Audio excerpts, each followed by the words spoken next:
handle the truth. The Denise Simon Experience. The Truth Matrix. Vetting, exposing, drilling down to the truth. Rolling Thunder, this is Hitman. Seat over. Hitman, this is Rolling Thunder. Seat out. The Denise Simon Experience. Exposing politics, lies, demagoguery, spin, fraud.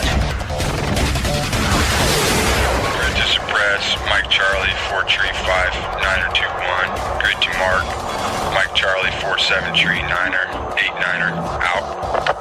Promoting individual situational awareness. Question, probe, notice, ask why. Mark smoke on the deck. 2 rounds HEPT. Gas TOT 5-3.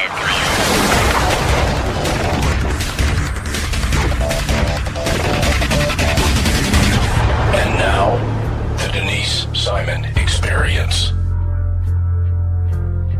Welcome, ladies and gentlemen, to the Denise Simon Experience. I'm giggling here because Timothy Snowball's with us from the Pacific Legal Foundation, and we're going to talk about democracy versus republic. And I love having Tim on because he's just so funny. But I mean, I know you're going to impart your humor on this because, I mean, a democracy is such a great thing, and you're going to tell us why it is great, not. But welcome to the Denise Simon Experience. It's always a pleasure, and I tickled your funny bone before we even started recording, so apologize to the listeners here. We are going to talk about something serious here, and it's actually not funny. It's actually pretty disturbing. It is. It's humorously ridiculous. I guess we can put it that way. I don't know. I'll put it like this, right? So we have a great communications department here at Pacific Legal Foundation, and I'm big upon, as you know, communicating, I think, important American ideals to the public, whether that be American history or constitutional principles or many things that I think me as a constitutional litigator, takes for granted. That, I think that I just assume people know this stuff, and a lot of people don't. So one of our communications people reached out to me and said, "Hey, Tim, we have an open slot for an op-ed in the Hill publication, and we don't really have an idea in mind, but we have to fill this space. Can you write something for us? Dealer's choice." And I said, "Oh, dealer's choice. Okay." I said, "All right." I said, the election's coming up, and all the people are all over Facebook and social media talking about democracy, democracy, democracy. I said, I'll write up a little piece on basic American civics, talking about some of our anti-majoritarian, anti-democratic institutions, because as you and your listeners know, despite, kind of some, revisionist American history or, public education, the United States is actually not a democracy. Some of our most important institutions were specifically designed by the founders to be anti-democratic, not because they didn't think that the people should have a say in what was going on. I mean, in the Declaration of Independence, all political power in the United States is derived directly from the people. But when the people founded the Constitution, they agreed to give up some of their sovereign power in a limited capacity to the new government to govern, correct? And so, I wrote this piece up, and I said, I don't expect this piece to get much play.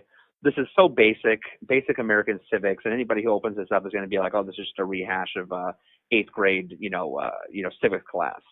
The thing wound up getting like more likes and shares and comments than anything we've ever written on that website. Remarkable, isn't it? I'm going like, God, I assumed that everybody knew about this stuff, but I guess, nothing surprises me anymore in 2018. And you write an article and share a piece on basic American civics, and it causes a huge controversy. So, I'll talk a little bit about the piece, and I highlighted 3 American institutions: the Electoral College, the United States Supreme Court, and the United States Senate, as specifically designed to be anti-democratic. As many Democrats, are still kind of sore from the 2016 election will tell you, we don't have a direct popular vote of presidents in this country. We have an electoral college. And so there are actually electors appointed by each state who actually vote for the President of the United States. And the purpose of this was, at the time of the founding, that if we had a pure population-based vote for president, California, New York, and Texas, those 3 states, based on their populations, would decide who would be the president. And the other 47 states would have no say in it. So the function of the Electoral College, like the U.S. Senate, is to represent the states as sovereign units within our system of federalism. This is a system that respects the states as in their sovereign capacity, right? And then, I also mentioned the U.S. Supreme Court. I mean, you don't have a less democratic body than the U.S. Supreme Court. Supreme Court members are never voted on. They're appointed for life by a president who themselves is not democratically voted on. And, as we talked about before, the entire function of the court is not to reflect the democratic will of the electorate. I mean, the idea that people were coming out and saying, well, we don't like Brett Kavanaugh. That has absolutely nothing to do with his qualification for the U.S. Supreme Court or whether or not he should be confirmed.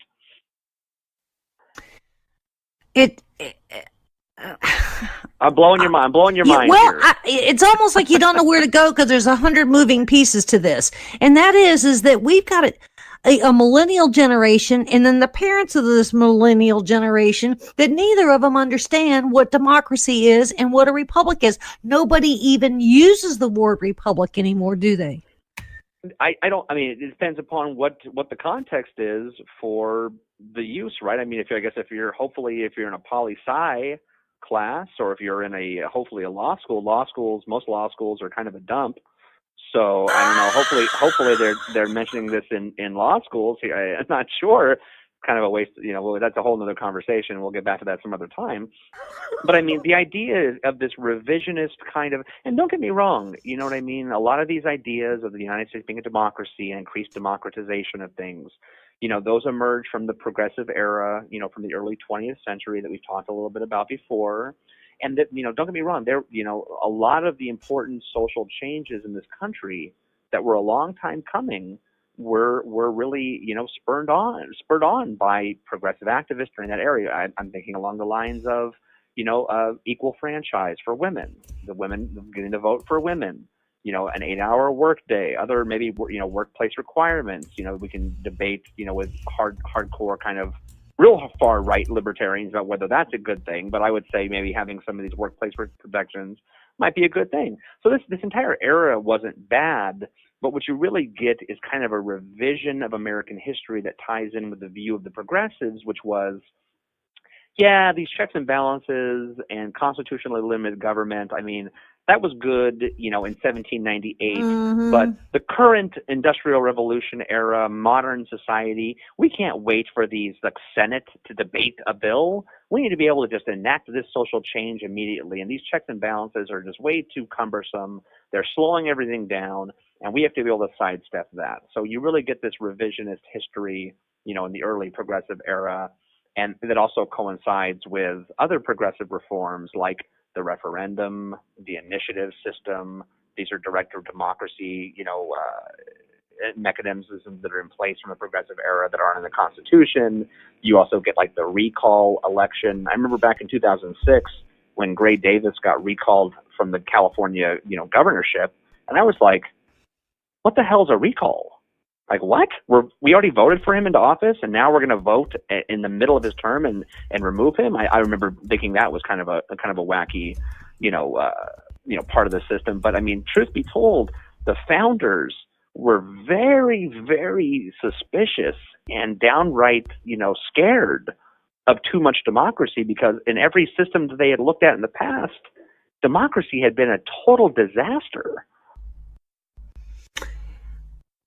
Look, if you're going to give a class on democracy versus, a republic, who do you give it to first? Do you give it to the media, or do you give it to members of Congress? Well, I mean, the media doesn't really care. I mean, it takes you 5 minutes. I gave a lecture down in San Diego to a college class last week. And as part of the lecture, I was talking about executive orders and, the idea that, depending upon who's in office, people go, I like this person. They're part of my party. Therefore, they do a couple of executive orders here and there. That's okay because the policy that they're trying to go after, that's something I agree with. So I think that that's okay. And then somebody else gets elected, the opposite party, and they do the exact same thing, the exact same legal mechanism, and the person goes, I can't believe this person. They're out of control. How can they possibly do this? This is unconstitutional. And I think what many Americans miss is that the constitutionality of a given action, be it by the president or any other branch, is not dependent upon your personal preferences when it comes to the policy that they're trying to enact. I think I think back to an example of the DACA, the Dreamers Bill that Congress was trying to pass for 10 years and could not get the thing passed. That's the way our system is set up. If our legislative branch, our democratically branch can't do it, then it doesn't get passed. And the voters have to hold their legislators' feet to the fire. If they want something to get through and they're not getting it through, then they need to be voted out of office. That's the way our system is set up. It's designed to be slow and to require a broad consensus across the states, across the representatives to get anything done. So President Obama steps in and with a stroke of his pen does an executive order that pretty much puts DACA into law by a different name. And then everyone goes, yay! Everybody on the left goes, yay, yay, that's so great, that's fantastic, awesome. And then President Trump gets elected and comes in, and with the stroke of his pen, undoes everything that President Obama had done. And people go, that's unconstitutional. Well, folks, it doesn't, it works both ways. We have a little bit of that going on right now with this debate on birthright citizenship, don't we? Yeah, I think so. And it's, by the way, you know what I mean? If anything, I would not call myself my personal politics, whether or not I didn't vote for President Trump in the last election. I didn't vote for Hillary Clinton either. I actually purposefully to, piss off some of my law school colleagues. I didn't vote for either one of them because I'm just kind of a rabble rouser and I like kind of making a point. I didn't vote for morally, I could not vote for either one of them. But what I will say about President Trump is that he seems to be some kind of a political genius. You know what I mean? He does these kind of things that are kind of seem extreme or are kind of off the cuff or seem like they're kind of not thought through. And yet I think that the president many times makes decisions like this or comes out with statements that are very calculated. And I you know what I mean? It's not a coincidence that he comes out talking about this particular issue in the week before the election. You know what I mean? Yeah, in order to have the conversation, put it out there. In order to have the conversation. It's like floating a trial balloon. Right. In order to have the conversation, and he's well aware that immigration is a hot button issue amongst many Republican constituencies. And so, he does this in the midst, right before the election, I think as a means of sparking interest amongst otherwise, possibly Republican voters who weren't going to participate to come out to the polls, right? But, don't get me wrong, Denise, there is little to no debate whatsoever amongst legal circles that the effect of the 14th Amendment is to extend citizenship to those, who are naturally born here. It's not really an open debate about whether or not that's the function of the 14th Amendment. Now, the 14th Amendment may have been enacted back in the post-Civil War era as a means to extend the citizenship rights to newly freed slaves who were under the yoke of many of the Jim Crow, pre-Jim Crow Construction era laws. You had certain states passing laws trying to deny citizenship rights to newly freed slaves. This is Congress's way of stepping in and saying, no, anybody who is born here and subject to the jurisdiction of the United States, which is a fancy legal term for meaning being within this, within our border, then you are a natural born citizen and you get full citizenship rights. Certainly, Congress at that time did not have in mind this type of situation that we're looking at now. But the effect of the law of the amendment is the same, and there's no serious debate amongst academic, legal or legal circles what the effect of the 14th Amendment's naturalization clause is. But however, like as I said, I think it's a brilliant move, on the president's part to kind of get his base, kind of fired up, before the election. But I will share with you, I pulled up a couple of these quotes that I quote in the piece on the founding fathers related to the extremes of democracy. I was wondering if you mind if I share. No, those. please. No. So here's a couple of choice quotes from the founding fathers, who I think we would all agree are authorities when it comes to the founding era and the Constitution and what kind of form of government we had. Thomas Jefferson said, "A democracy is nothing more than mob rule, where 51% of the people take away the rights of the other 49.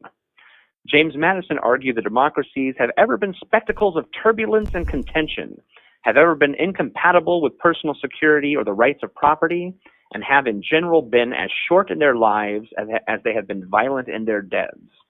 And John Adams concluded that democracy never lasts long. It soon wastes, exhausts, and murders itself. There never was a democracy yet that did not commit suicide. Now, I mean, I read quotes like this from the founders, and I look at some of the social media stuff like Twitter, where there's some kind of controversy on Twitter or Facebook, and all of a sudden you've got thousands of people on there, voicing their opinions and all this. And that's a good thing. Under the First Amendment, everybody should be able to say what they want to say. But can you imagine if we had like a government by Twitter button, where like every public policy was like, oh, we're going to post this on Facebook. Thumbs up if you think it should be a law, or thumbs down.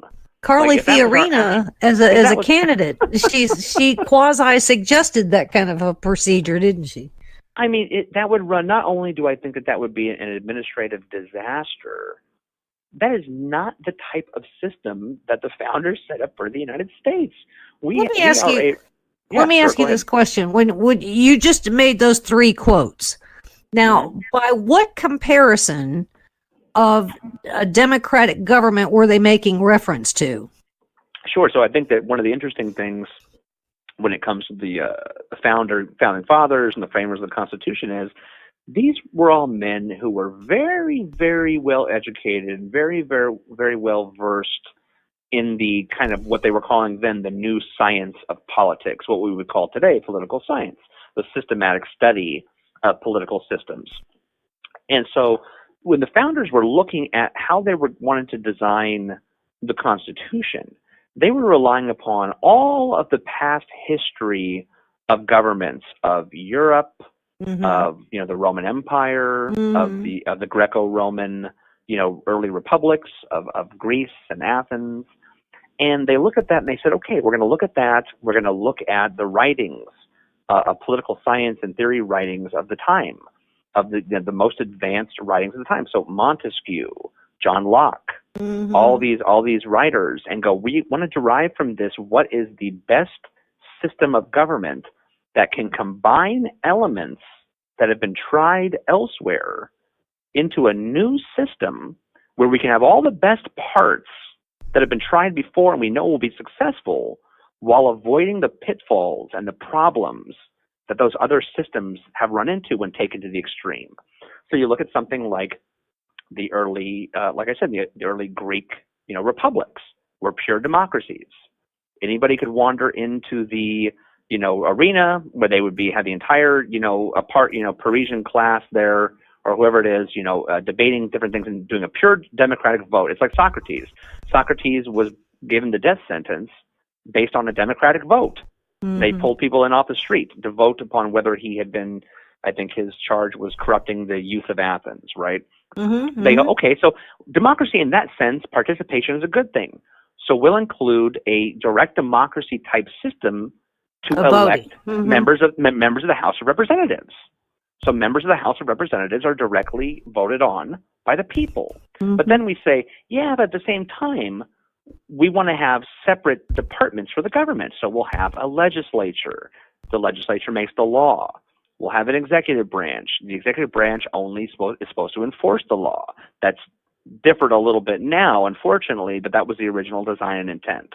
We'll have an independently appointed judiciary, whose only job is to decide cases and controversies. And it probably goes beyond the scope of this conversation, but suffice to say, they were relying upon all of the combined experience up until that point in the 18th century.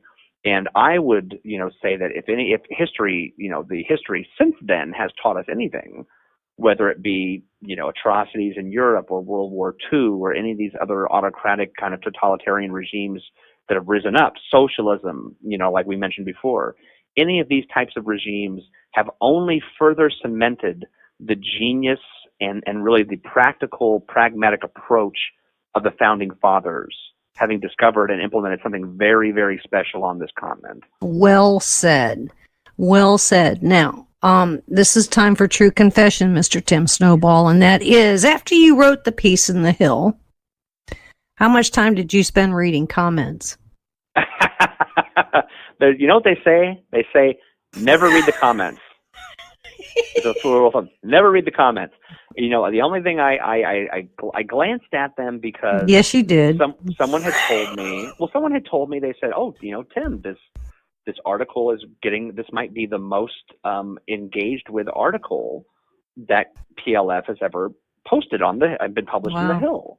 And I said, "Wow!" I said, "Okay, I'll check that out." And I went on just purely to see the number. The numbers. Mm-hmm. I wanted to see how many times it had been shared and how many comments were on there. I said, "Wow, 1,400 comments. That's fantastic. I'm so happy that people are engaging with the content that I put in here. Let me see, that's so satisfying. Let me open it up and take a little sneak peek."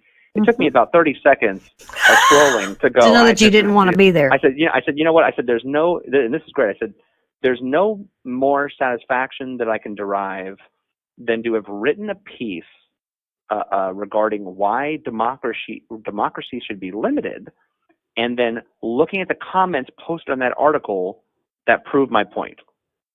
Remarkable, isn't it? Not, everybody, like I said, everybody is entitled to their opinion, and especially under our whether the principles of the First Amendment or even the idea behind the First Amendment, they should be able to share their opinions and post their content on there if they'd like. But I always kind of look at it as like, I spent, almost a decade studying politics and studying the law. And so when it comes to a legal question or a political question, I usually feel pretty confident that even if I don't know the exact answer, I'm at least in a position to offer like an educated opinion or something, right? But when it comes to stuff like, advanced mathematics or biology, right, I don't really, I'm not even going to chime in here because I know that I really don't know what I'm talking about, and I'd rather kind of keep that to myself.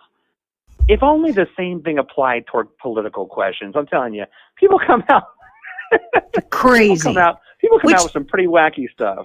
Which I would say now, Mr. Timothy Snowball, that you are going to have to write a piece at least once a month, probably every 2 weeks, because you have found that there is a colossal intelligence gap on democracy. And so I'm going to leave it with you that you have to do this now, and you're going to have 1,400 comments, 1,400 likes and shares, and then it's going to soon go up to 20,000, and we need you for that. So thank you for being here.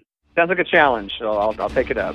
All right, ladies and gentlemen, big round of applause for Pacific Legal and Tim Snowball. Come back. I always call on you. And there's more coming your way, ladies and gentlemen, so stay with us.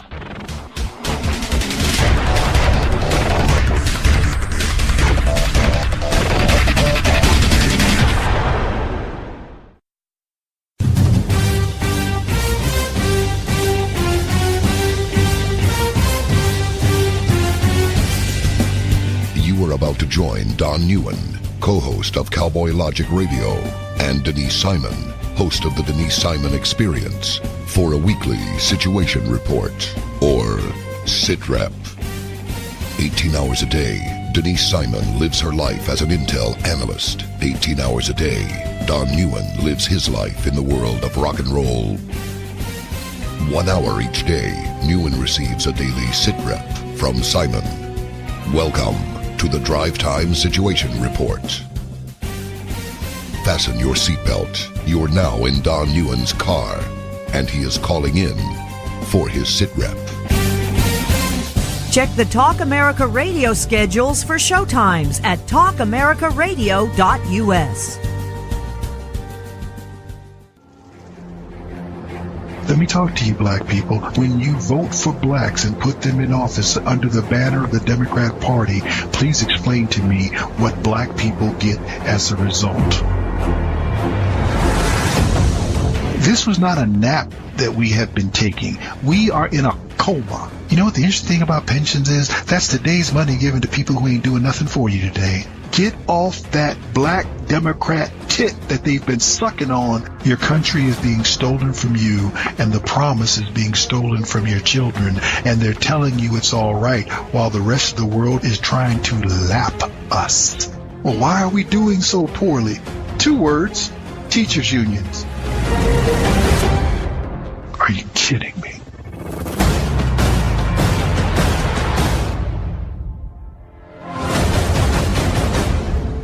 Black Man Thinking, Monday nights, 9 p.m. Hi, this is Donna Fiducia, co-host of Cowboy Logic Radio. For 28 years, I was in the mainstream media, most recently as an anchor at the Fox News Channel. No more. Ladies and gentlemen, the mainstream media has completely failed the American people.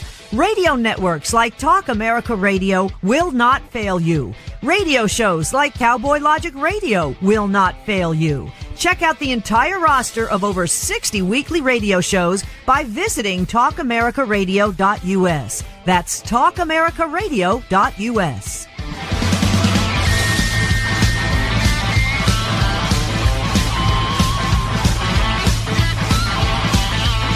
TalkAmericaRadio.us.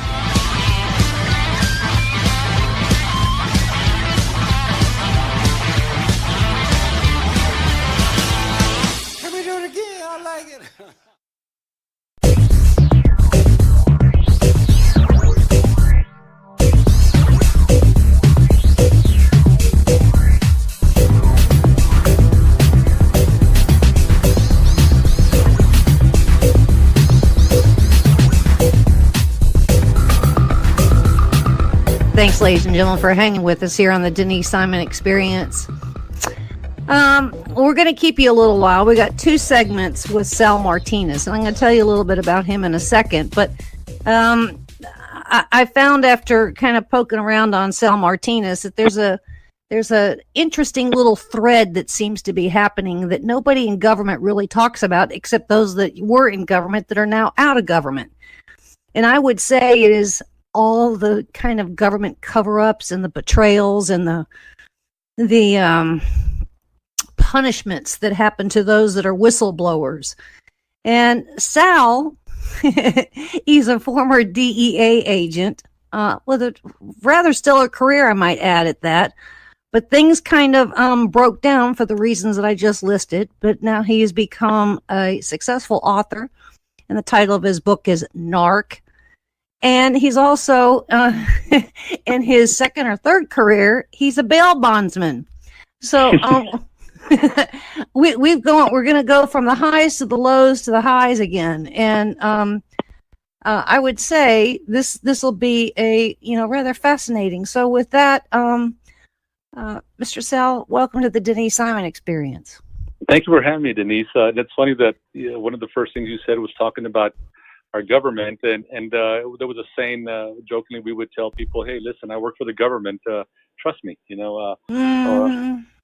unfortunately, there's a few things that are happening not only in one agency, but primarily through almost all agencies. And yes. For me, I'm not bitter. I'm not trying to stir up the pot. It's just a matter of I whatever I say in my book is all things that I experienced. So this nonfiction book that I decided to put together, it took a little while to do all that while I was at the same time balancing my life as a bail bondsman, which I've been doing for the last 10 years out here south of San Antonio.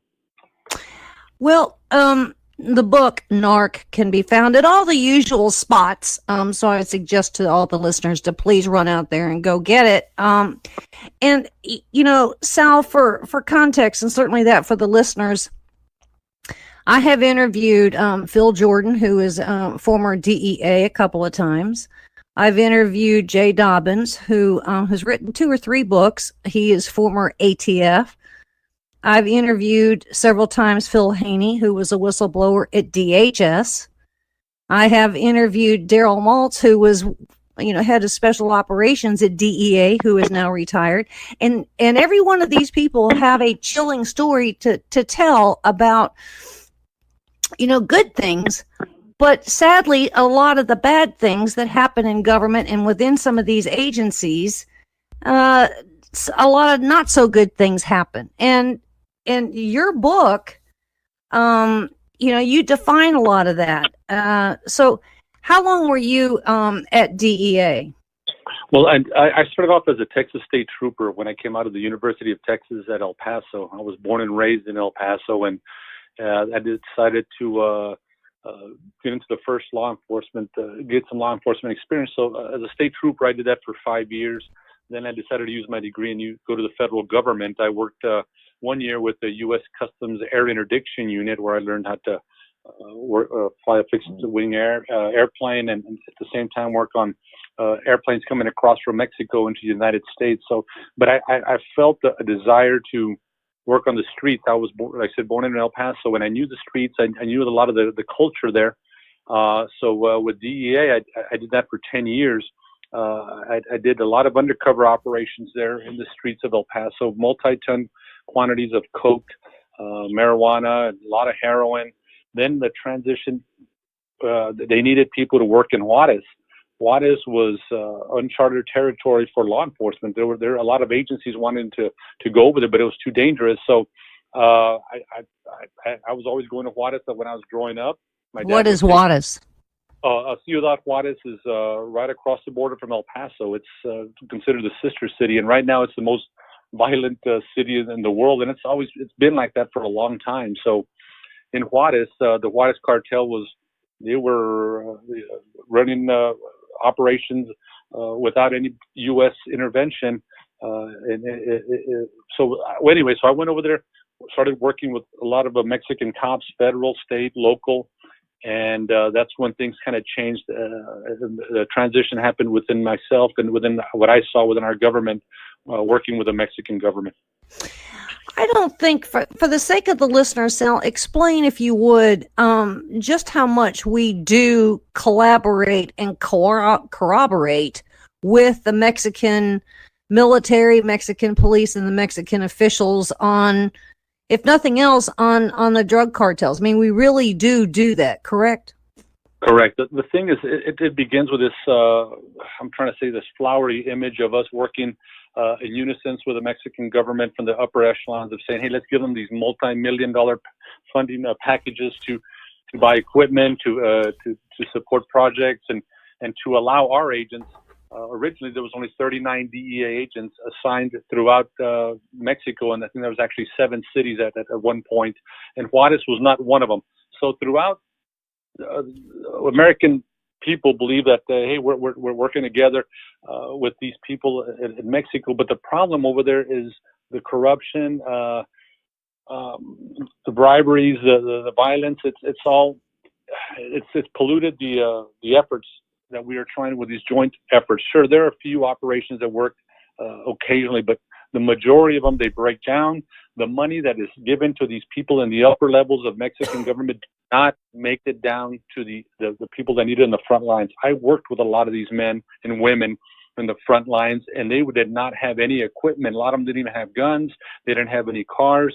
We didn't have any type of equipment, so we had to get it out of our El Paso DEA office to provide them out-of-pocket expenses. There was a lot of times that I was going over there, Denise, and helping these people that initially came out wanting to do good for their country, but their own people turned on them. So I was kind of elevating them and holding them up and providing them with financial assistance, with our technical equipment, and we did a lot of things on and off the books.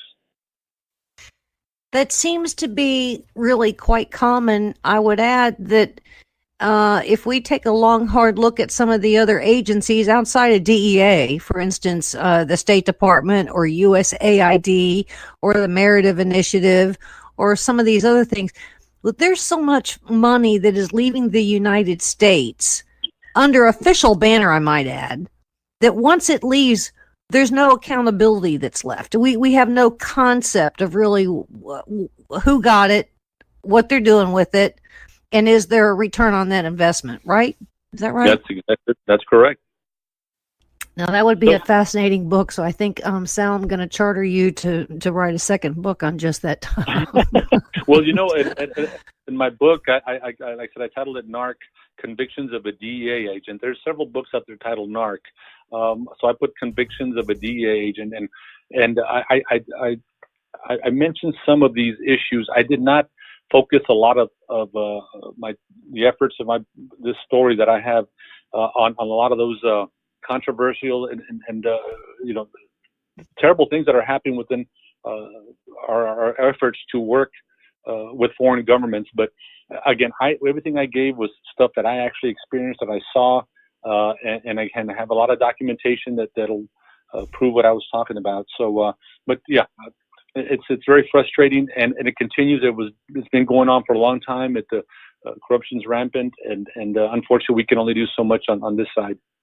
And I would say, if somebody wrote a book on the corruption of the upper levels of the government of Mexico and provided all the evidence, I would say we would probably be able to go in and buy the entire country for probably a couple of bucks after that. Yes, it's sickening. You know, those people, again, and I mentioned also in the book that I talk about the social and economical and the faith of the people, the Mexican citizens that can only do so much. You know, they are limited. They don't have any assistance programs to elevate these people, and that's why we have all this immigration situation going on, not only through Mexico, but they're not equipped for it.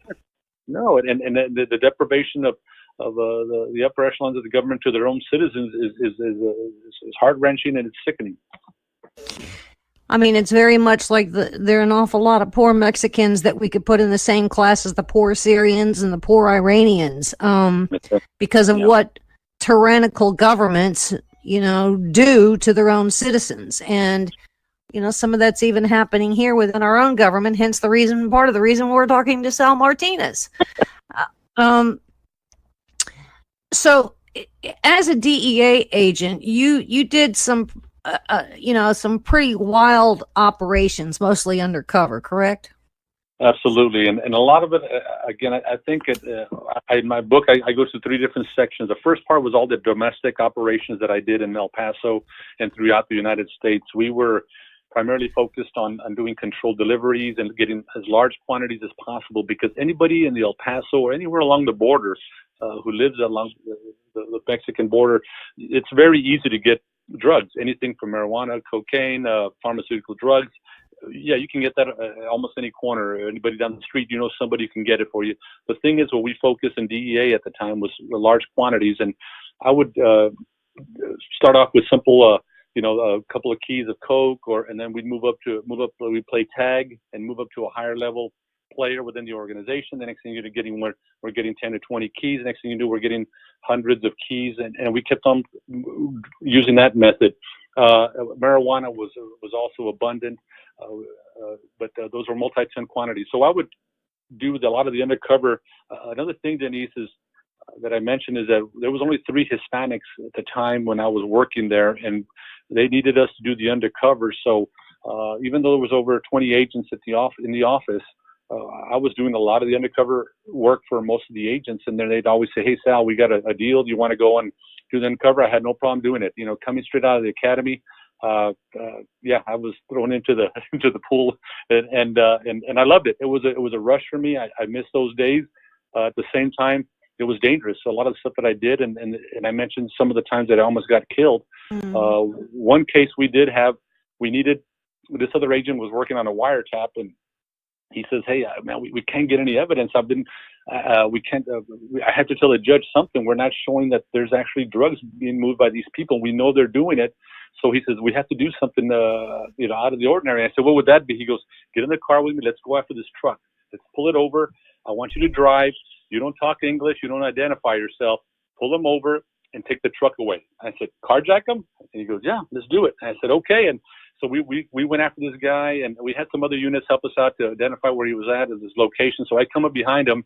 I get out of my government vehicle. I go to the driver's side, open the door, have my gun, and in Spanish, I'm cussing him out. I say, salte de la troca, cabrón. And he's freaking out, wondering who the heck I am. So I pull him out.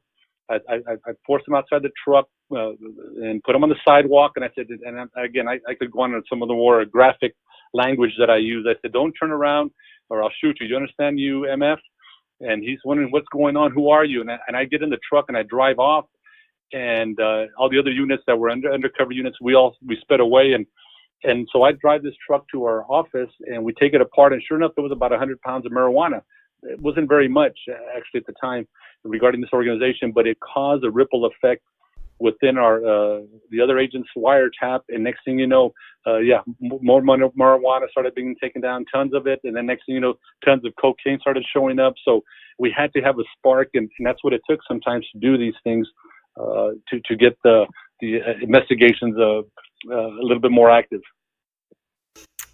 I would imagine that Sal Martinez, along with hundreds and hundreds and hundreds of other DEA agents, can tell similar hair-raising kind of stories that go from the sublime to the ridiculous, such that, if we're watching, any of these things on Nat Geo or the Discovery Channel, some of them are very old, the border wars kind of thing, but all of that stuff really still goes on today.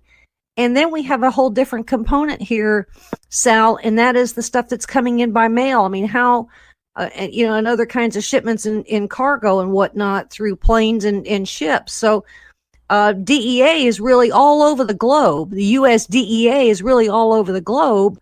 And we just don't have a concept of the footprint that, and I would say the handicaps that DEA has. Did I get some of that right? Well, the thing is, working in other countries, we're relying on intelligence from those agencies we're working with. The problem is finding legitimate information or the proper informants. I guess let's go back to most of our investigations are primarily based on information from informants. Informants are so critical within domestic or international operations. They're the primary source for us to get to identify the members of the organizations and also to set up people. Informants their primary motivation is money. They'll do it for, and we pay a lot of money. I mean, there's one guy we paid $250,000 for some of the operations that we did, and a lot of that money, again, it was money that we seized. I mean, there was one time we seized $2 million in a vehicle, and we split the proceeds with all the local agencies that helped us out. So not only do we use the funds that are seized to pay off informants, but we pay off all the other agencies or help out other agencies for their cooperation. So we kind of dangle that carrot in front of local and state agencies, including foreign law enforcement agencies. Hey, you help us out, we'll buy you some stuff. So, but anyways, I think going back to the operations here domestically, I think we rely primarily on I think it's a little more secure, whereas working overseas, again, we have to resort to other tactics that are off the books. Yeah, you and the FBI and the CIA and the military. I mean, I'm glad you kind of put it in context. Now, Sal, why did you write the book Narc? I had started off with a rough draft maybe about 6 months ago, and I called it 3 sides to every story. In law enforcement, you can ask anybody who's been in uniform or even undercover, there's always 3 sides to an event. Let's say a regular police officer gets called to a house for a domestic call, and apparently a husband and wife are fighting. He walks in, listens to the wife's version, then listens to the husband's version. In the middle is the gray area. It's called the truth. And yes. So I said, you know what, I want to do that. And when I was ready to finalize this version here, and I said, this retired newspaper editor, he goes, Sal, it sounds a little bit too you're not specific about what you're getting at. He goes, what did you do, Sal? I said, well, I was a narc. And he goes, all right, then let's write that. Just title it Narc. So I said, all right, we'll do that with convictions of a DEA agent, my opinions, and again, a subliminal word that is used that eventually I don't want to give the twist out yet, Denise. Maybe we'll discuss it in the second segment. But right now, let's talk about our my law enforcement background and even the bail bond business thing, if you want to. I would imagine that Jay Domids and Phil Haney and some of the others that I have interviewed, they've written books. They've got a story to tell, and people don't necessarily read so much anymore. But some of these are just rather. I mean, the truth is stranger than fiction, and we have Sal Martinez with us. But I would imagine, Sal, there's hundreds of others just like you that have major stories that need to be told. In law enforcement, like I said, yes. in law enforcement, they have some great stories. Right now, you can talk to an officer on the street and say, hey, how did it go yesterday or the day before? He'll tell you a story that's like, really, that happened? And people do that. So they see the worst in people. And again, they end up seeing some of the greatest things, experiences that people in other professions will never see. So yeah, a lot of these officers can write stories, but mine has a cruel twist to it. So again, we can always discuss that in the second segment. Well, I would say that when it comes to the cover-ups in government and to the people that are trying to do, the good whistleblowing, we can go all the way back to Fast and Furious. There are cover-ups, and those cover-ups become betrayal, and it's almost like if some of those people in these agencies don't subscribe, then there's such retribution that, it can force you out of a career, something that you wanted to put some skin in the game and you wanted to do good by America and enforce law and save lives and stop the stupidness. And a lot of that was done, there's a lot of expense to that, isn't there? There's a burnout point or burnout quotient. Oh, the thing is, there was a rush for me. Like I said, in the 10 years that I did undercover work, it was a rush. I mean, I love the adrenaline surge of going after these people and setting them up. And again, our system regarding arresting people, we had to justify our jobs just like other agencies. So when it comes down to government or law enforcement setting people up, this is where we reach a gray area, and it's controversial in that way. Well, listen, if somebody was doing something wrong, then they need to be arrested. Okay, fine. But at the same time, there must be elements of a crime that have been committed. Mens rea, the mentality, the mens rea also has to be there. And then also the fulfillment of the elements are critical. But again, I did it. A lot of people are doing it now. They've always been doing it, Denise. Law enforcement, we have to go on and put something out there for the bad guys to take a bite out of. Next thing you know, they're being arrested for a conspiracy charge, whether it was just you were there at the wrong place at the wrong time, guilty by association. And if I can give you an example, one heroin deal that I did, we showed up, me and my informant, and I have, of course, other agents were surrounding the area. I met this guy who had several ounces of heroin, and so he had a couple of associates that were standing next to him or around the area, just sitting on the curb, kind of like security in case something went awry. They were ready to jump on me because they didn't know who I was. I was just the money man who wanted to take some heroin back to Dallas. And so I show up and I'm talking to the informant. And I said, hey, okay, informant, get out of the way. Let me talk to the bad guy here.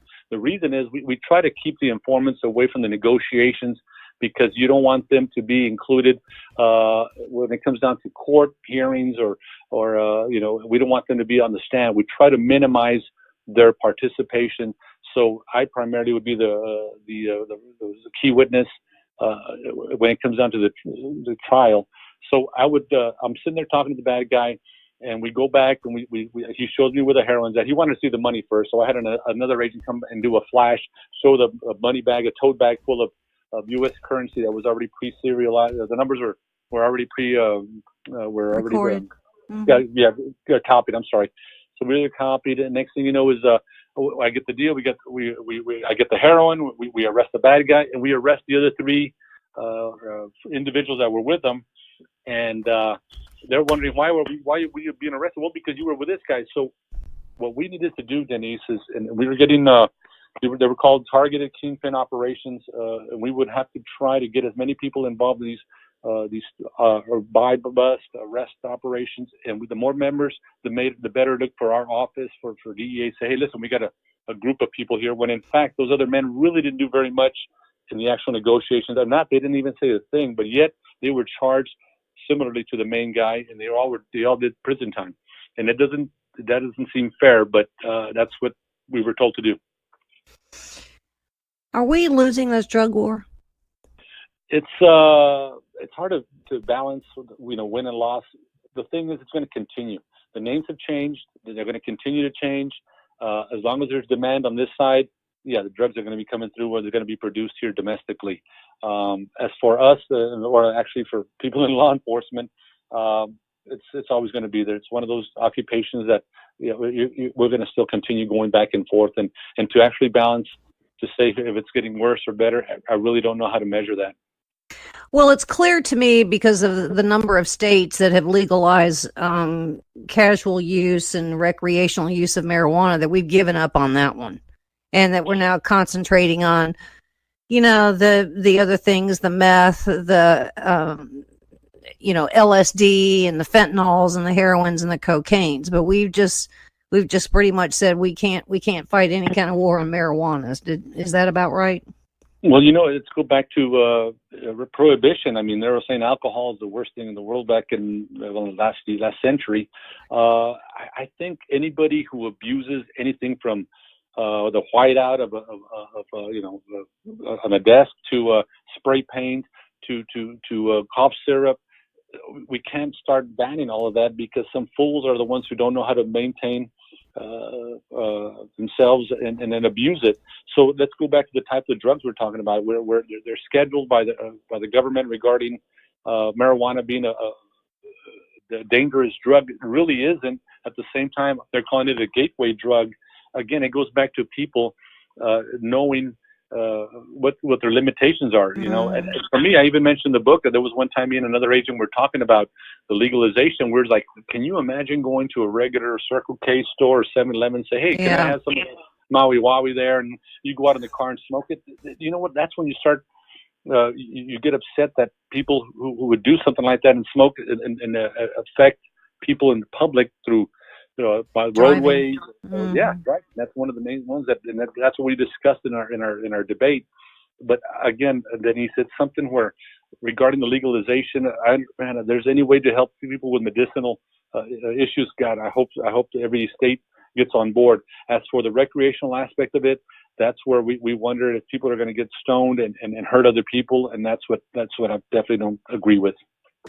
Well, I know that we've got the governor, I think at the time it was Hickenlooper of Colorado, who said legalizing marijuana was the worst piece of legislation that ever passed in the state of Colorado, because there were other peripheral consequences that really hurt the state. And certainly, too, when it comes to tourism, and I mean, it was great for a tax revenue base, but there are other side consequences that nobody really ever speaks to. So, ladies and gentlemen, we've been having this conversation with Sal Martinez, who is a former DEA agent and author of the book Narc, and he's now in the bail bondsman business.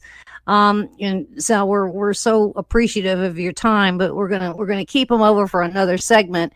And we're coming into a break here. Fascinating conversation. Can I ask to let you know about my the website in case somebody wants? Yeah, we'll do that at the top of the next segment. Okay, very good.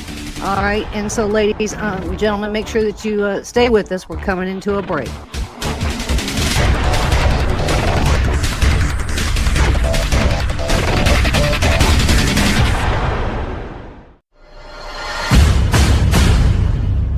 You can't handle the truth. The Denise Simon Experience. The Truth Matrix. Vetting, exposing, drilling down to the truth. Rolling Thunder, this is Hitman. Ziad, over. Hitman, this is Rolling Thunder. Ziad, out. The Denise Simon Experience. Exposing politics, lies, demagoguery, spin, fraud. Grid to suppress, Mike Charlie, 4 tree 5, 9er 2-1. Grid to mark, Mike Charlie, 4-7 tree 9er, 8-9er, out. situational awareness. Question, probe, notice, ask why. Mark smoke on the deck, 2 rounds HEPT, gas TOT 53.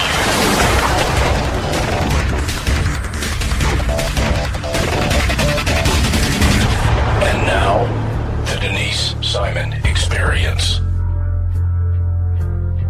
And thanks, ladies and gentlemen, for staying with us here on the Denise Simon Experience. We've been having a fascinating conversation with Sal Martinez, who is a former DEA agent, the author of a book titled Narc, which you can find out there on all of your Barnes & Nobles and your Amazons, and I suggest you do that. And today, Mr. Sal is a bail bondsman. Before we went to break, we promised that we would share some of your websites with the listeners. So, Sal, take over and tell us where to find you. Sure. Okay. I self-published this book, and I decided, well, the people that I published with, they said to use Amazon and Barnes & Noble, which those are the two places I guess we can get this book. It's called Narc, N-A-R-C, and then under it is going to be Convictions of a DEA Agent.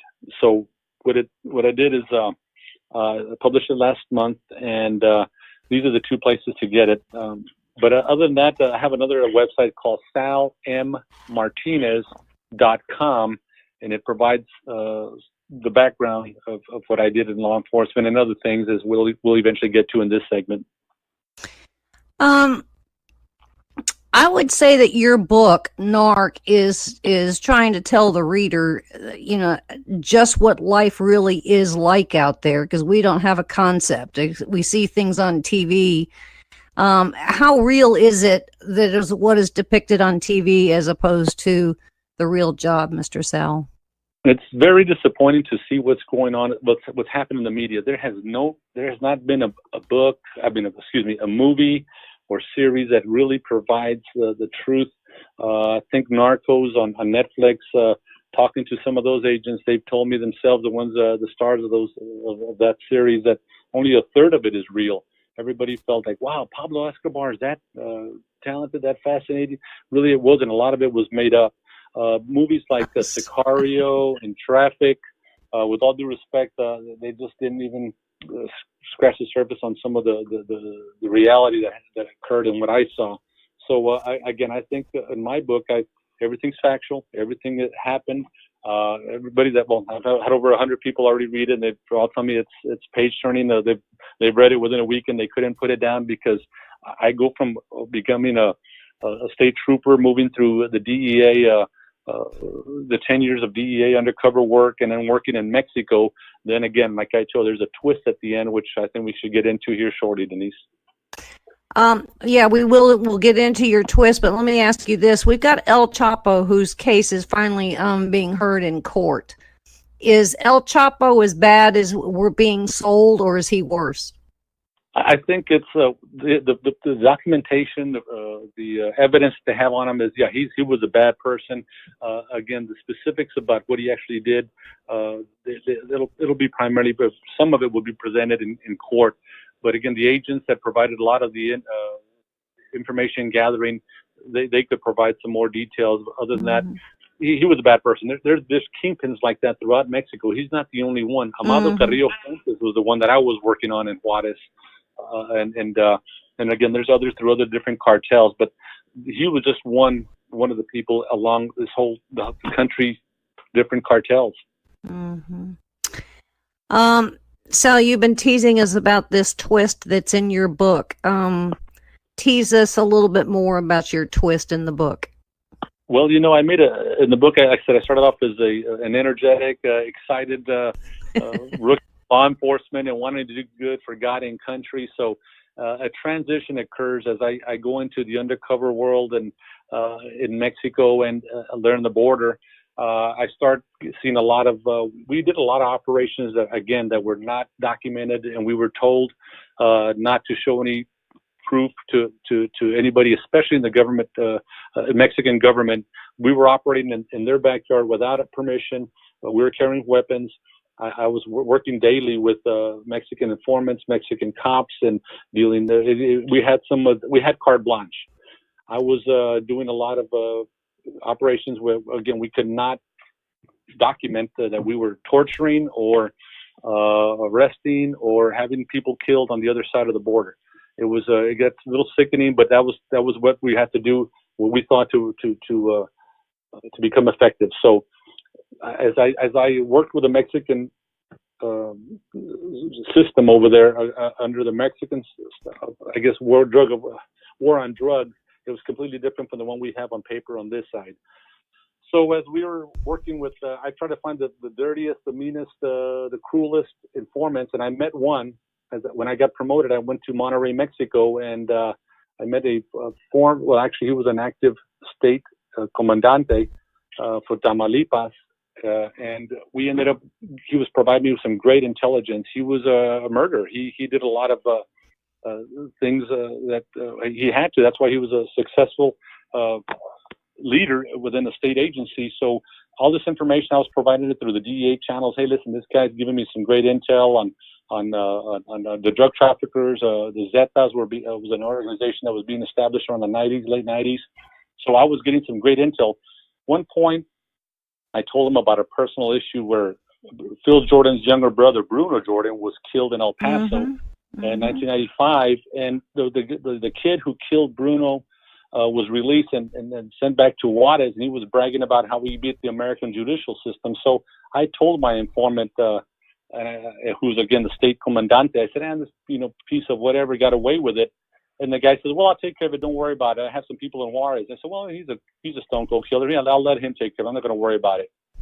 So it escalated to the point where he went to the FBI and said, hey, I got this DEA agent named Sal who wants me to kill a guy who killed his cousin. So the FBI loved it. They said, what? The DEA agent wants to have somebody killed?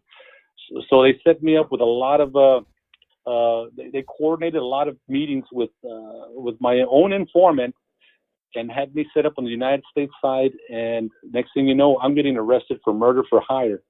I ended up, I said, no, I can prove everything that was said. But knowing our government, when the government wants you, Denise, they can get you. And they had me. I had a couple of times that they had me on videotape.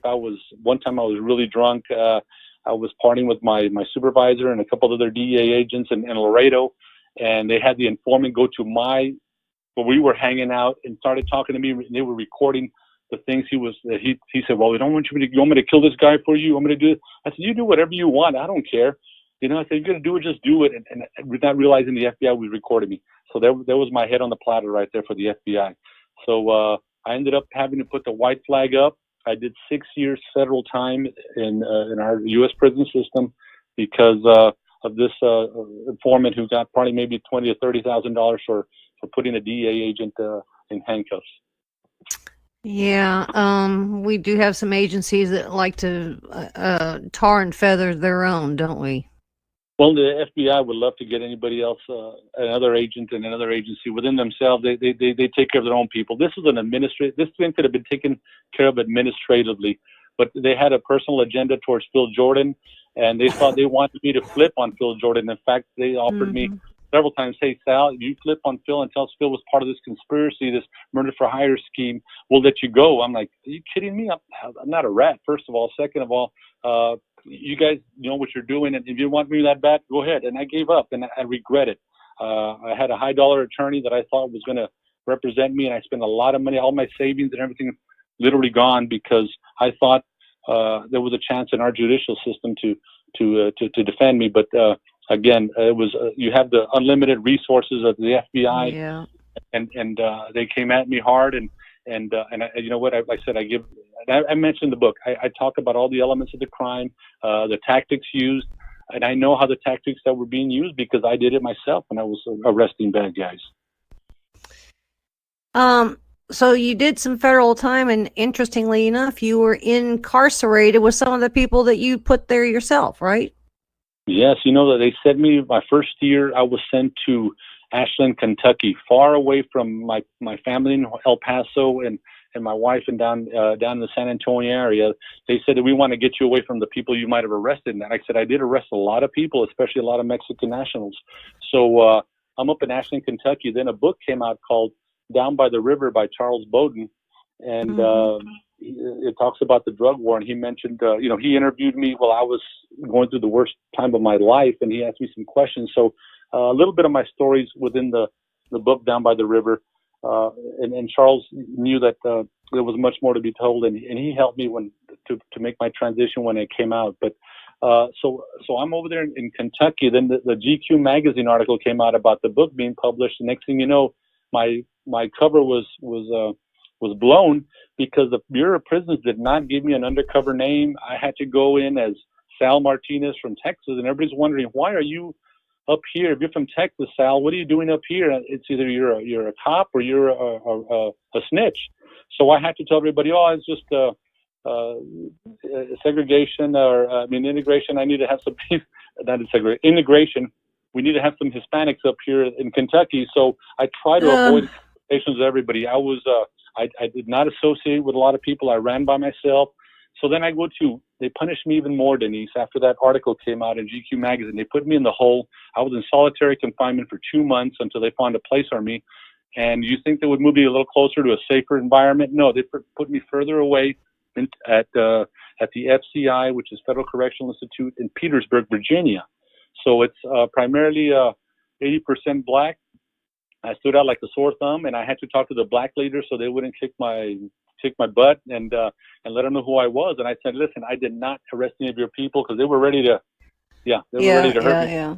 I was. So I stayed there for 3 years, and for some reason, the Bureau of Prisons made a mistake and sent me back to Big Spring, Texas, and I did my last 2 years also at an FCI, which is like a minimum security, but I was with people that I knew from El Paso. They didn't recognize me because I looked different. When I was a DEA, I had long hair, an earring, goatee. The joint in prison, I had bottle-bottom glasses because they wouldn't allow me to wear my contacts, and I had short hair, so I did not. And I called myself I had a nickname which I did not use, Sal Martinez. I always call myself Zepp because of the tattoo on my arm, which is Led Zeppelin, which is Zepp. So anyways, I had to find ways to stay undercover within the prison system because the system did not help me. Remarkable. And so now you've come full circle, Mr. Sal. Now you're a bail bondsman. You've been quite successful at that. And now you see the other side, don't you? Absolutely, and that's why a lot of my clients, when I get them out, I know exactly what they're going through. So, yes, after 15 years of putting people in jail, now I'm getting them out. And I jokingly say now that I'm in the bond business, that crime does pay to pay my bills. We have this TV show called Live PD. And Sal, almost every single stop or every single case or every single law enforcement call, almost every single one ends up with some kind of drugs in the call. Is it just everywhere that law enforcement are having to handle some of these things to keep DEA from? I mean, DEA seems like they really only want the big cases, right? Correct. Yeah, we want the larger scale organizations. Yes, but on the street level, again, it's hard to measure a typical traffic stop. Let's say you and I go out for 8 hours on the road. Maybe one out of 10 stops would be anything that have drugs related. Maybe a marijuana roach in the ashtray, or somebody was under the influence of alcohol. But again, it's not as large scale as you think it is. I think with a lot of people just make mistakes. They run a stop sign, or they're not wearing their seatbelt, or the registration's expired. But most of the drugs that are out in the streets, there's a lot of it out there. Yes, ma'am. Sal, do we have two systems of criminal justice, one for people inside government and one for people outside government? There is a hypocrisy. Yes, isn't there? Yeah, and again, let's go back to my situation. I mean, there I am as thinking I was doing good for God and country. Okay, I mentioned a personal issue.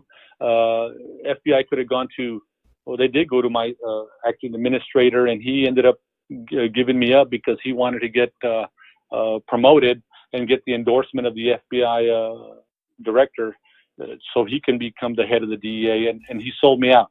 And as for if it would have been, let's say, within the FBI, if it would have been one of their people, they would have taken care of it administratively. So sure, there is selective law enforcement, not only within the agencies, but in our system, the American system generally. I mean, if you have a connection and you get arrested and you have somebody in the political arena or somebody within the agency, a lot of this stuff can be put aside. There is a hypocrisy, and I tell a lot of people our system is guilty until proven innocent, and that's exactly what happens.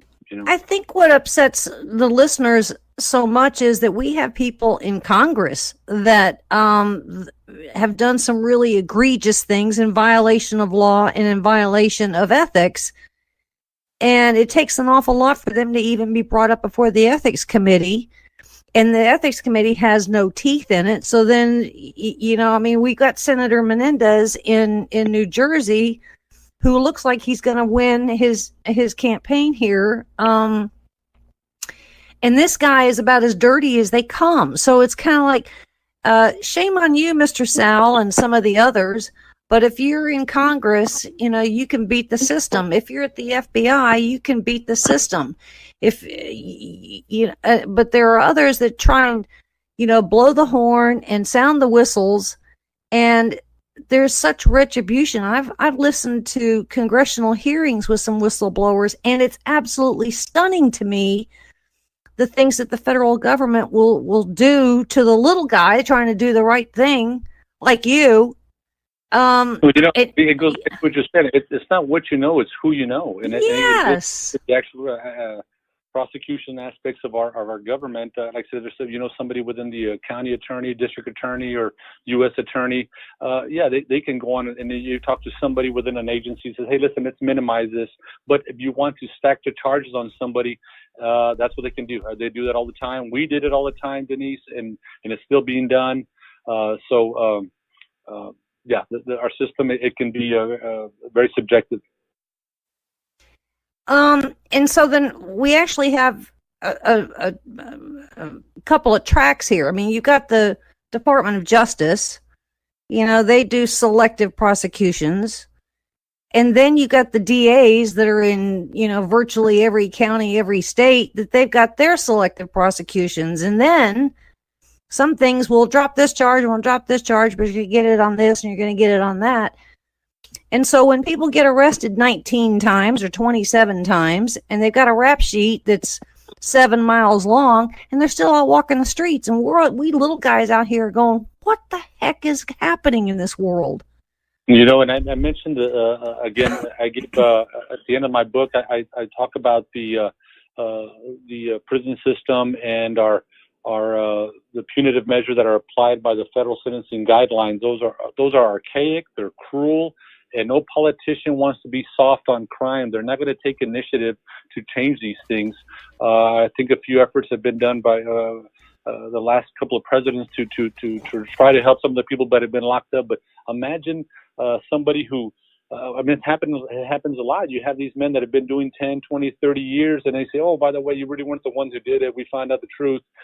The damage is done. It's cruel, and it happens more than you know. So even people who have not fulfilled all the elements of the crime, and in my case, I was not totally innocent, but I was not totally guilty either. Exactly.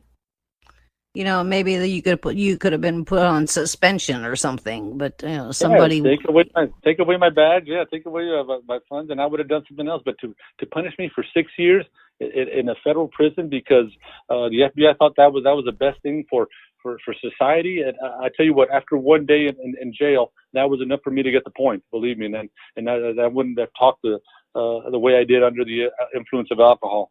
I did have a drinking issue, but I consider myself a weekend drinker. But they happened to catch me and set me up right at the time. I had more than a few in my system. Have you had any people that have read your book that are former DEA that have said, yay, Sal, for your book? Well, actually, there's a partner of mine. I refer to him as Paul Rodriguez, his alias. My sidekick, and I'm going to... it's funny because I call him Psycho. He was also from El Paso. We did a lot of things together, and he loves it. He thinks we need to tell our story. He didn't. I mentioned him throughout the book, but he also can corroborate a lot of the things that we did together. There's other, my former supervisor from Monterey, he's also read the book, and he had nothing but accolades. And other people have read it. Again, it's factual. I consider myself a realist. I didn't want to make anything fiction or glamorize this. The story is gritty, and there's a lot of humor. It's not that serious. I think it flows really good. So I hope people do like it, and I hope I get a little bit of recognition on telling my side of the story. You're also a rock and roller, eh?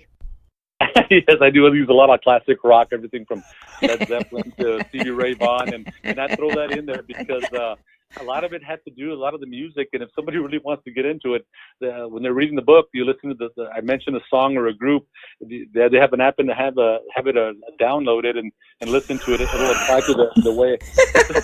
There was I'll give you an example. There was a guy we were torturing over there in Mexico with a Mexican group, special elite group, that we were torturing this poor guy, putting a plastic bag over his head, and all kinds of horrible things. So I'm driving back after this, and of course I can't document anything regarding this situation. Psycho calls me and says, "Hey, so how'd the interview go across on the other side?" I said, "Well, he's complaining that we didn't read him his Miranda rights." And then at the same time, I'm kind of joking around about it because that's kind of the mentality we had to overcome some of the sickening things we did. But at the same time, I played a song. I mentioned a song by the Rolling Stones, "Turn to Black," and anyway, so I could go on and on about some of the music that I applied while I'm throughout the book. Mr. Sal Martinez, it's been a real pleasure having this conversation with you. Congratulations on the book, and congratulations on the ups and the downs and the ups again, and your career today. We're absolutely delighted to have this conversation so that you could put things in context and kind of tell us an awful lot of things that go on in the real world that's out there that all of us seem to never really understand or realize because it's not reported. It's kind of hidden from us. Documentaries don't cover it. And as you said, probably most of those documentaries are 30% factual. The rest of it is just made for hype for the sake of the audience.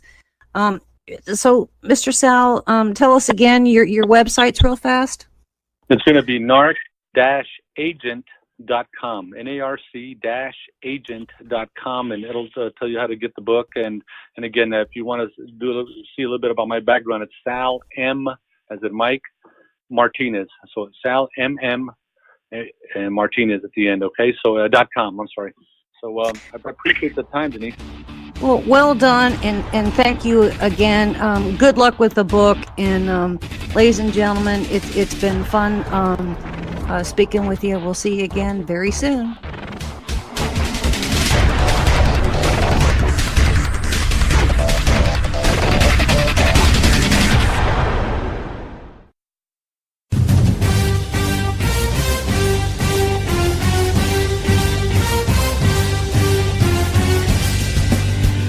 About to join Don Newen, co-host of Cowboy Logic Radio, and Denise Simon, host of the Denise Simon Experience, for a weekly situation report, or SITREP.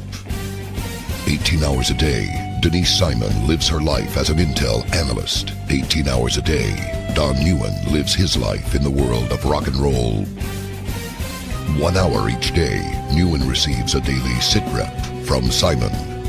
Welcome to the Drive Time Situation Report. Fasten your seatbelt. You're now in Don Newen's car, and he is calling in for his SITREP.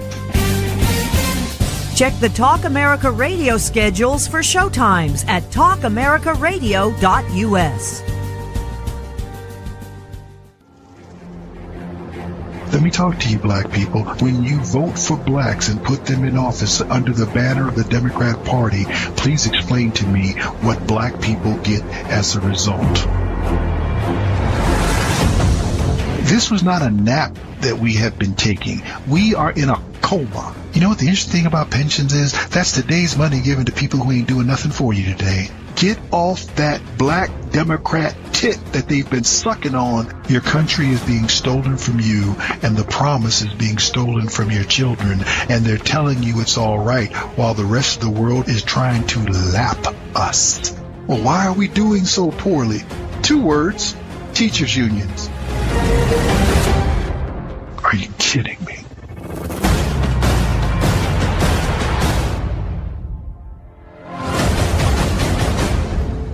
Black Man Thinking, Monday nights, 9 p.m.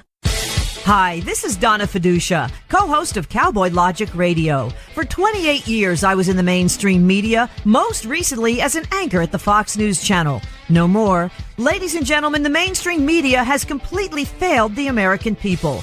Radio networks like Talk America Radio will not fail you. Radio shows like Cowboy Logic Radio will not fail you. Check out the entire roster of over 60 weekly radio shows by visiting talkamericaradio.us. That's talkamericaradio.us.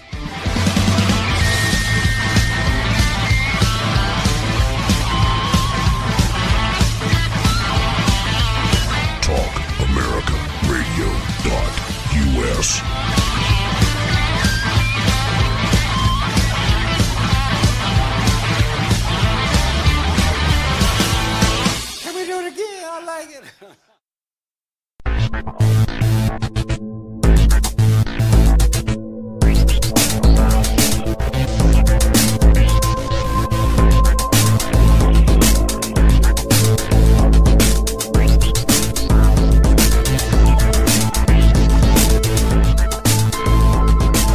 Thanks, ladies and gentlemen, for hanging with us here on the Denise Simon Experience.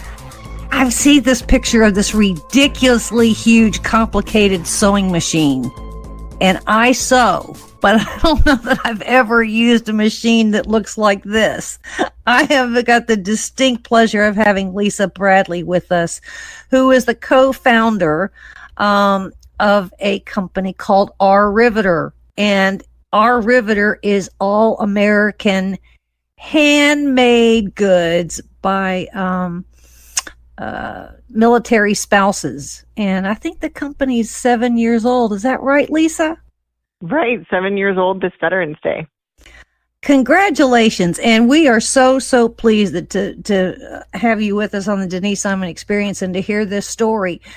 But I got to ask about this sewing machine. This had to be a daunting thing to go by, wasn't it?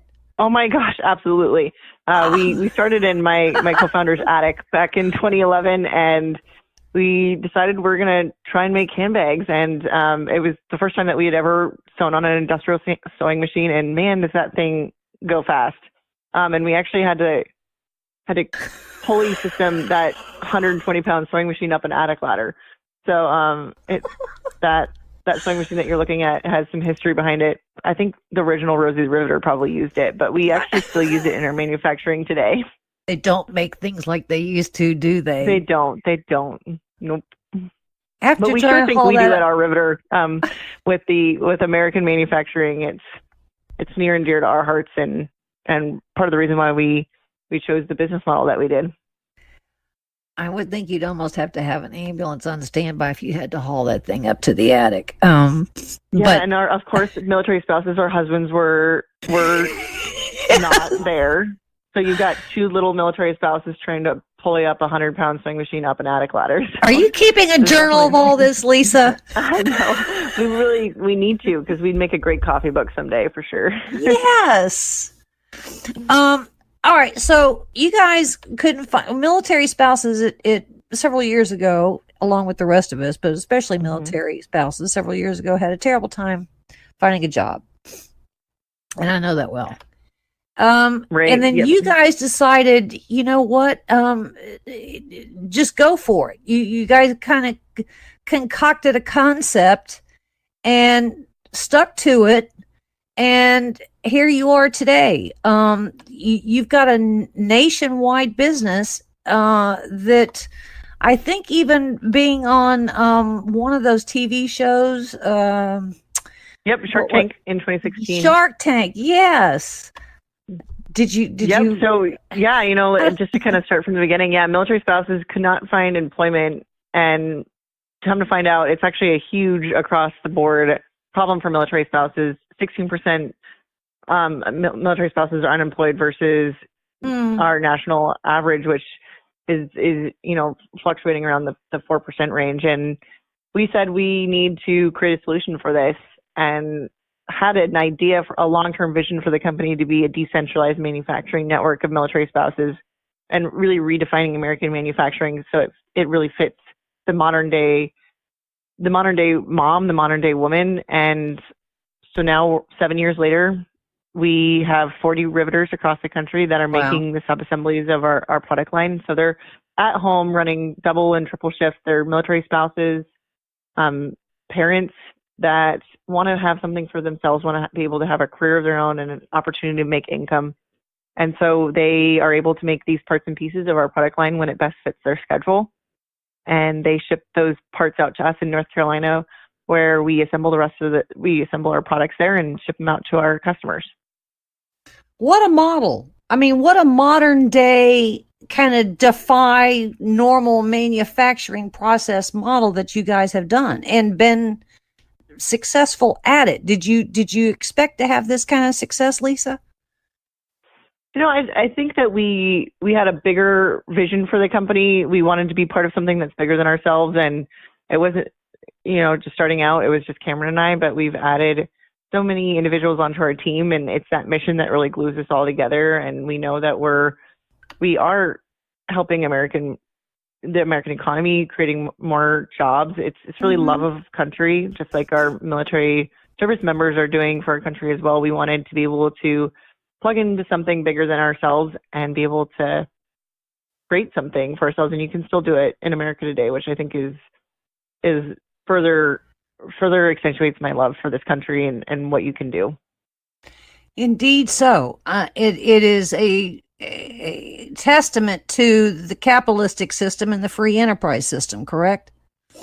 Correct. Yep. And a lot of people ask us, why didn't you start a charity?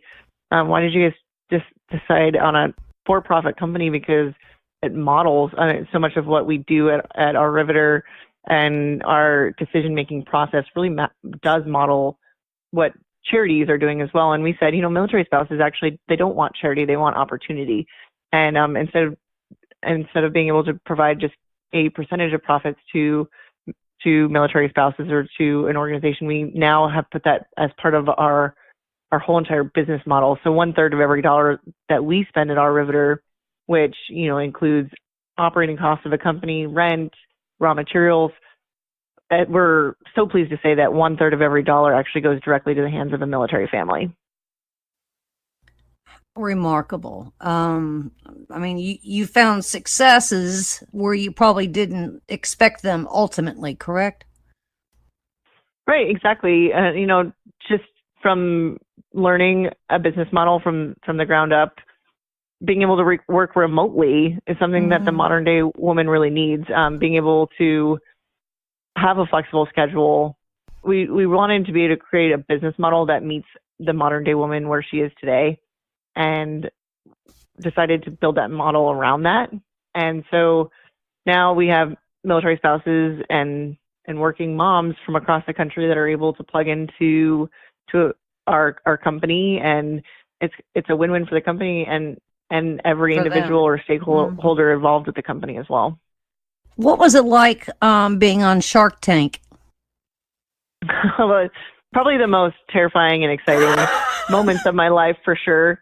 And there's nothing like standing up in front of national television, pitching your company and all the decisions you made up until that point to some of the best leaders or business leaders, and their credibility that they have. And it went phenomenal. They were amazing individuals to speak with, and justified a lot of what we did up until that point, and the decisions we made to scale the company. And so definitely one of the best things we ever did for our company. I say that even if we hadn't gotten a deal with Mark Cuban or a deal at all, it still was one of the best things we did, because it really made my co-founder and I look up from being in the transactional details of the business on a day-to-day basis and looking up and out and where we really wanted to take the company.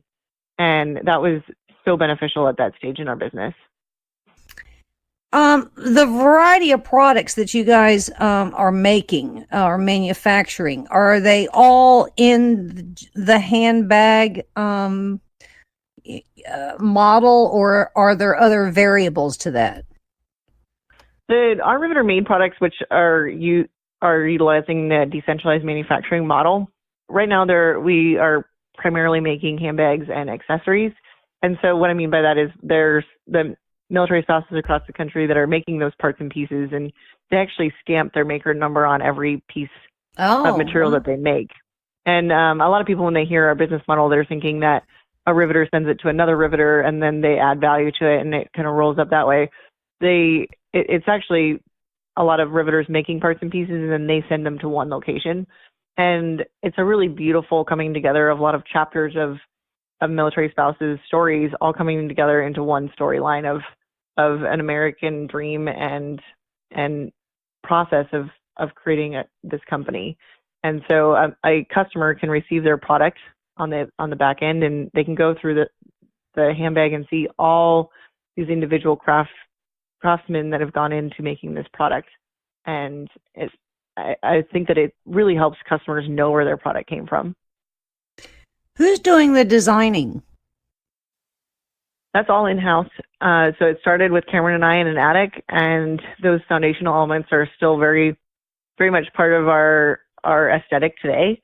It's interesting because when you're planning a product that has to be produced from across the country, it's assembled in a lot different way than it would happen if it was in one location. And so a lot of that thought process needs to go into our product development.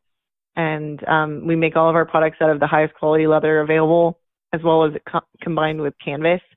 And so we really feel that we have created a product line that can be used for the boardroom all the way to taking our kids to the park. We want to be able to create one product that has that versatility, because we know that the modern day woman needs that versatility. So you don't need to take one bag for one type of activity you're doing that day. And that's important to us as well. So are you at the retail level or retail online level? We sell predominantly online through our own website, ourriveter.com. And then we also have a flagship store in Southern Pines, North Carolina.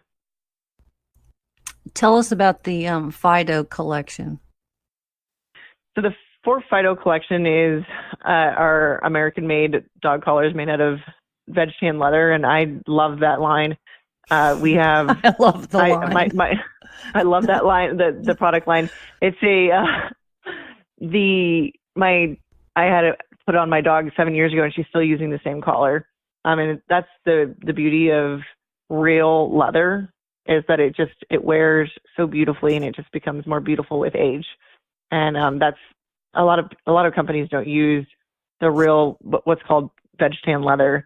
It's either a fake leather or a thin chrome tan, and so we've really created our products out of what's called a veg tan leather, and it's a really nice thick leather that really ages beautifully.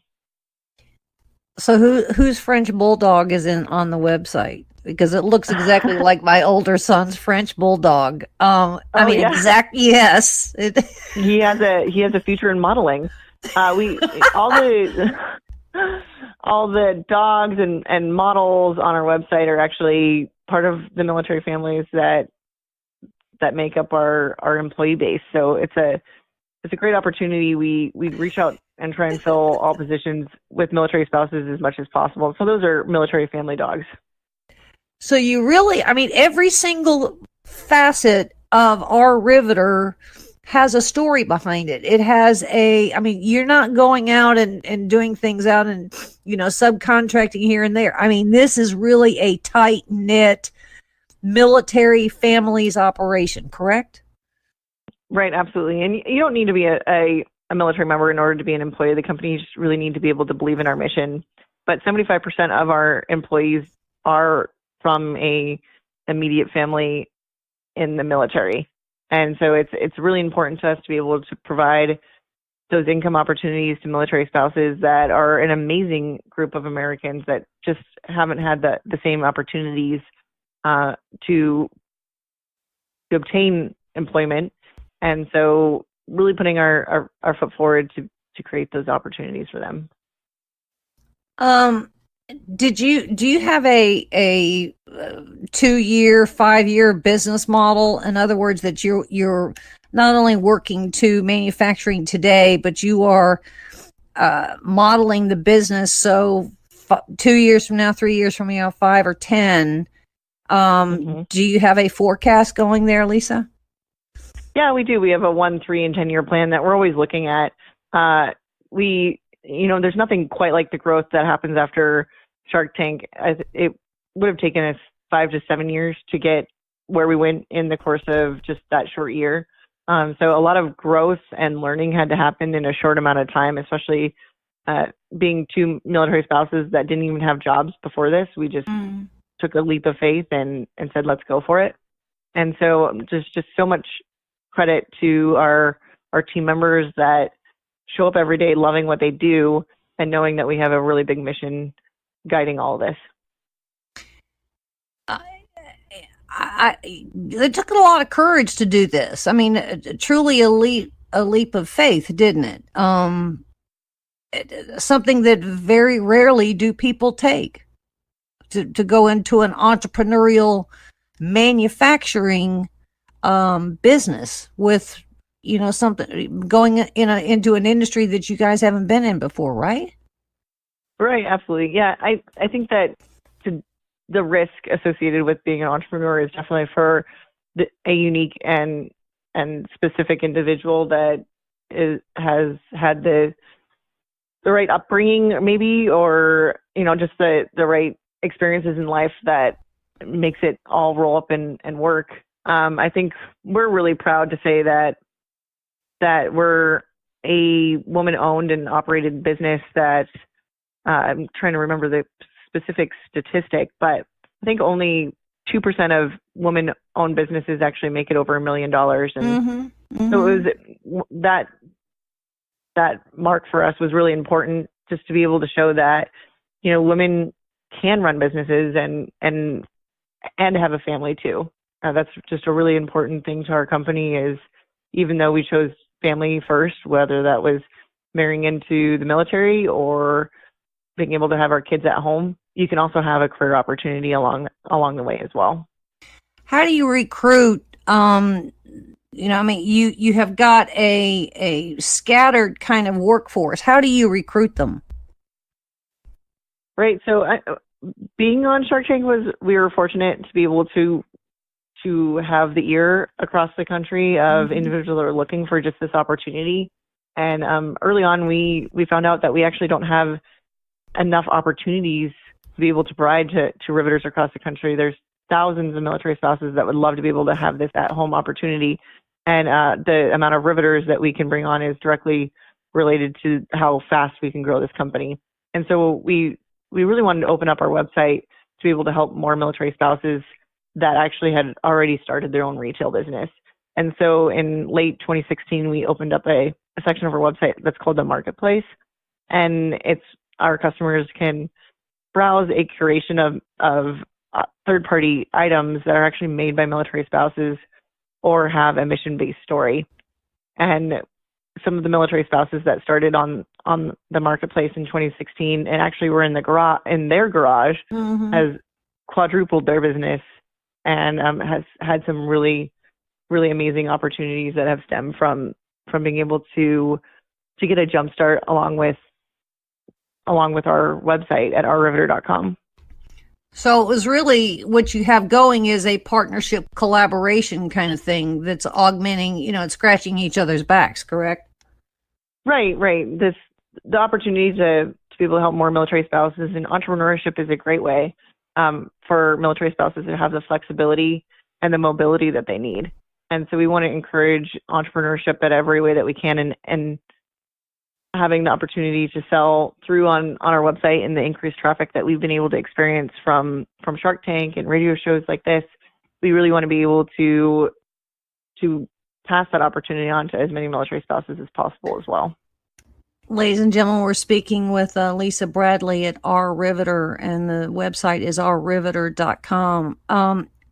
Here's a here's a kind of a sidebar question for you, Lisa, and that is, are your respective husbands a little envious because you're not bureaucratic and the world they work in is very bureaucratic? I would I would think there's some sense of envy for what you guys are doing.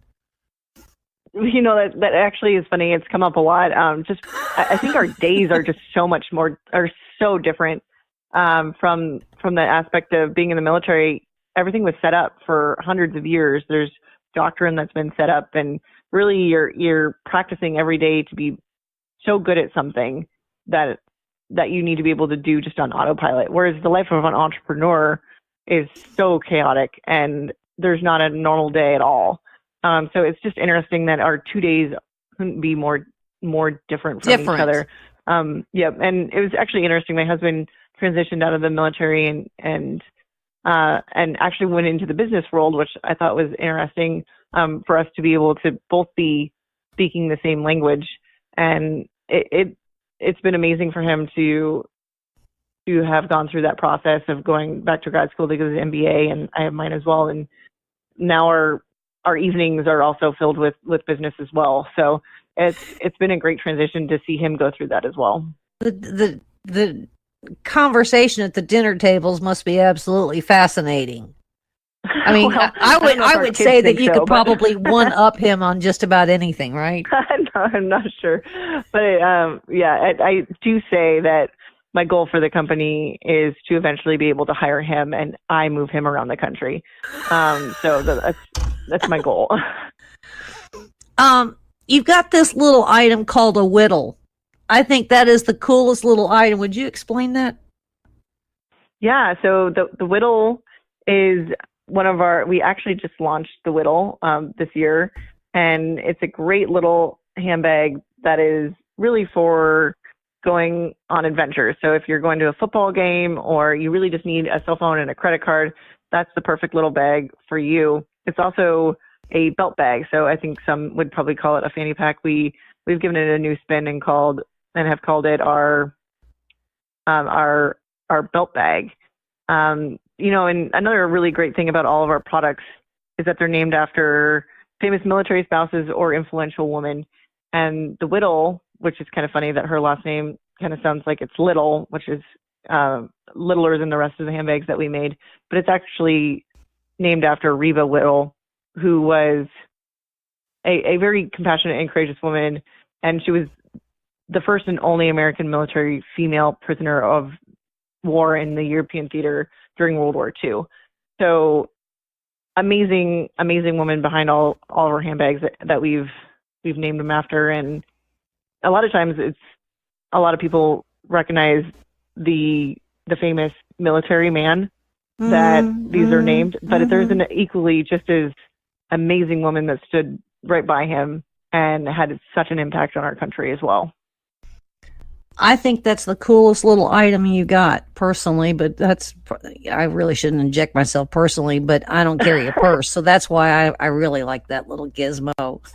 Congratulations. Yeah, it's a great bag. Yeah. We actually, if anybody out there, follows Academy football, we just launched 3 for Air Force, Army, and the Navy. And so there are great Academy bags that you can take to the football games, and they just launched last week. So take a look at them at rriveter.com. So who's the historian that's kind of, adding some legacy to some of these items within R Riveter? It's our team. We know that we came from a long line of women before us, and we're certainly not the last ones. And so it's just sticking together and knowing that we're trying to make an impact today that hopefully is sustainable, and women that are, forging women's work tomorrow or being military spouses tomorrow. Just know that we're all in this together, and the more that we can help our interior community, the better off we're all going to be. I really do love this story because it was concocted And then all of a sudden, it just sort of, I shouldn't say all of a sudden, I mean, it's been a process, but I think it took off for a lot of reasons. You certainly get, the concept is amazing, and it flies in the face of normal manufacturing, which is great. And then, you had the whole Shark Tank component, which a lot of people don't get to have. And now you've collaborated with other kind of partnerships that are still military involved. So you got a win-win. I mean, has there been any drawbacks in any of this, Lisa? No, I mean, definitely not. Every little bit of that we can do to help women that are in our same shoes fuels us to move on and keep going. Of course, entrepreneurial life has its ups and downs, just like any other career path. But it's so rewarding to know that maybe we did have an impact on the history of America and women's work. And, just the original Rosies, they were women who left their homes. They learned an unfamiliar skill, and they kept the engines of American manufacturing burning bright during World War II. And we hope that this business model will live on well beyond us and have an impact just like they did. Maybe not on such a wide range, but even if it impacts 100 women's lives, 500 women's lives, that is worth every little bit of late night work and early morning grinding. Yes. And I think actually Rosie the Riveter, who I read about her story a couple of years ago, she lived a very long life herself, but we had thousands and thousands of Rosie Riveters, correct?